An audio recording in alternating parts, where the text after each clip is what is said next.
Hello everybody and welcome back to Robert's Reviews. Today is Friday, so I do a bunch of new releases and I roll a die and I see wherever it lands is the one I watch first.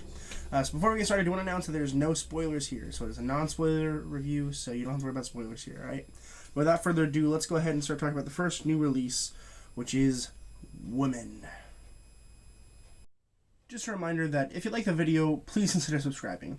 Once I get to 150, I'm going to dress up like Spider-Man and go to Walmart, so I hope you guys are looking forward to that as much as I am. But please consider subscribing. Thanks.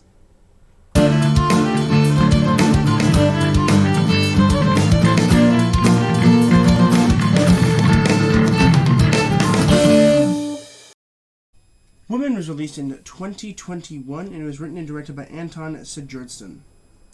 And essentially the idea of this film is that this man who is a college professor is taking women into his house, kidnapping them, and then basically trying to teach them moral women values of what a woman should be like, I guess. I don't even know where to start here. Essentially, what this film was marketed as, right, was the idea that this man is trying to change these women to be more like the ideological view of a woman from a male's perspective, right? A crappy male, but still a male.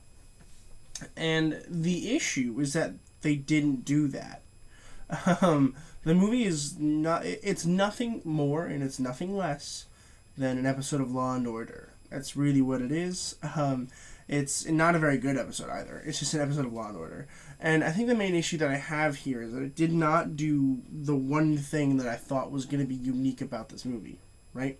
Like, I thought for sure it was going to be pretty cool. We're going to have some really interesting, developments between, whether the guy is going to learn that the female ideological perspective is wrong or that the female is going to try to break out and escape. And, none of that really happened because, they kind of wanted to be there. One of them, Jennifer, is like, hey, I like it here. And it's like, what? She's been there for 5 years and she just, decides, I kind of like it here. And her character is just so dumb. I'll get there in a bit. And then we have another character named Haley who spends her time trying to find a way to escape. She's there for a few months, I think. Even though it feels like a few days, I guess it's months because they mentioned, 7 months. And I'm like, that's a long time. And it's ridiculous. So, yeah, those two characters are just, we'll get there. And then we have Detective Hawk, who's, actually kind of a cool character, right? Because the idea is that his mother is an addict, okay? And his sister was an addict, but then she died of an overdose. And he has not told his mother yet that she has passed away. That, he's still looking for her, even though he knows that she's dead. And that's a really cool character, and it really makes me upset because, we spend a lot of time not talking about that, and honestly, I think it's a really cool idea that honestly deserves its own movie. I would like a whole movie based on him and his mother and his sister. Not even him particularly, but just an idea. That's a cool idea for a movie. Is what do you do when your sister dies and you are a detective? And do you tell your mom? Do you not tell her? What do you tell her? How do you tell her? That's a pretty cool idea for a movie. Maybe it already exists. If there's a movie like that, let me know in the comments below. But that's a cool idea for a movie.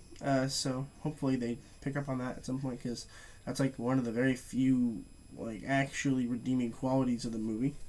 And then we have Bradley, who is the kidnapper, and he's not really that scary. He's not really that creepy. He's just a normal dude, which I think was kind of the idea of the film. But also, they didn't go that route. So I feel like if they were going to have a kidnapper, they should have just made him a really, really bad, scary one. They didn't do that. They were normal guy. And it's that would have worked if you were going for the, psychological thriller kind of vibes. But it really didn't feel like that. It felt more like a regular kidnap, crime drama. It really is a crime drama. And, he abuses them and rapes them. Yes, he does do that.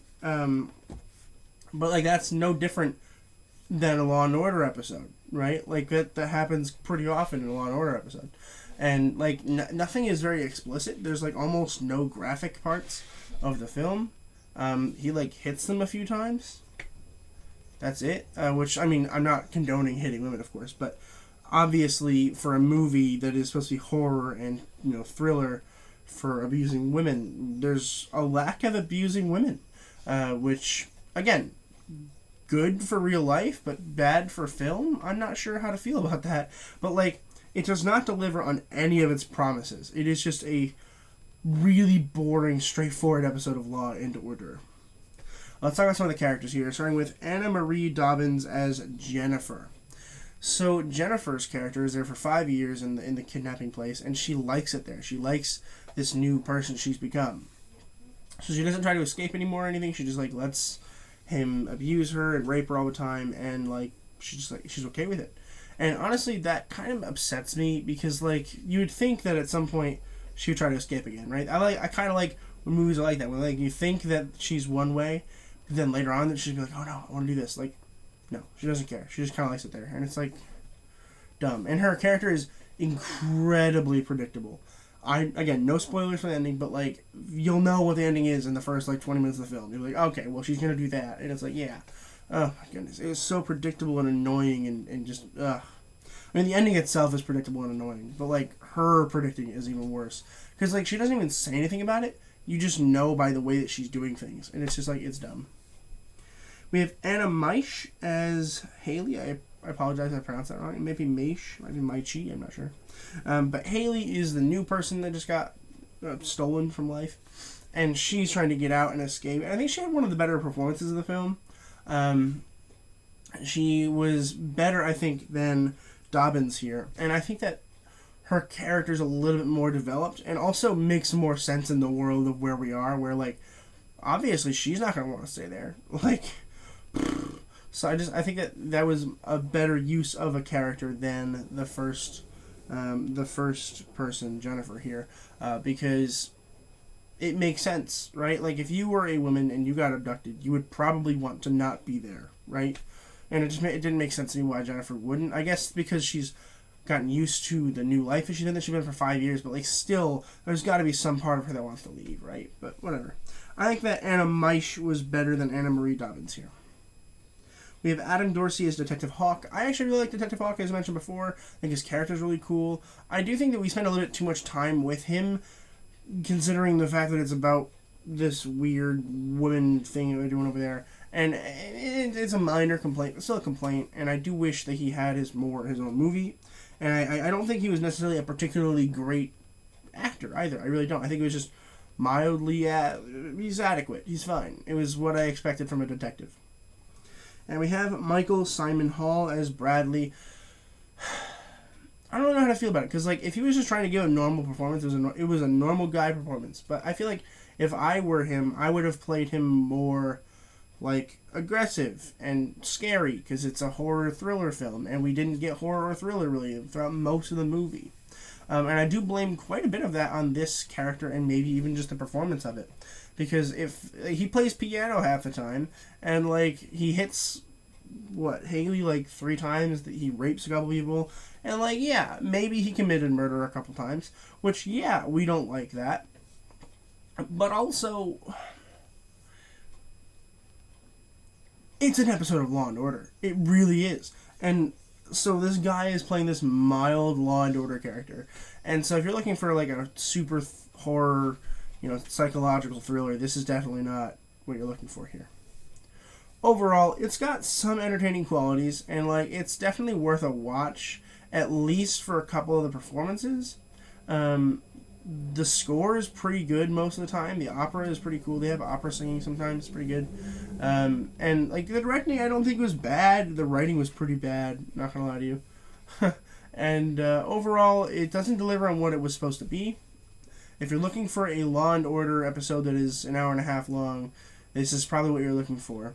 And so I'm going to go ahead and give Women a C+. Women is available for rent and in theaters, so I rented it on Vudu for $5 in HD, not too bad. You can order it, I'm sure you can get it on Amazon, you can rent it on Amazon. Probably Fandango now. Normally I do Fandango now first, but I just went to Vudu first, I don't really know why. But it is also available in some theaters, so if you guys have a theater near you, you're welcome to watch it there. Let me know in the comments below what you guys thought of the movie if you had watched it. I hope you guys enjoyed it at very least.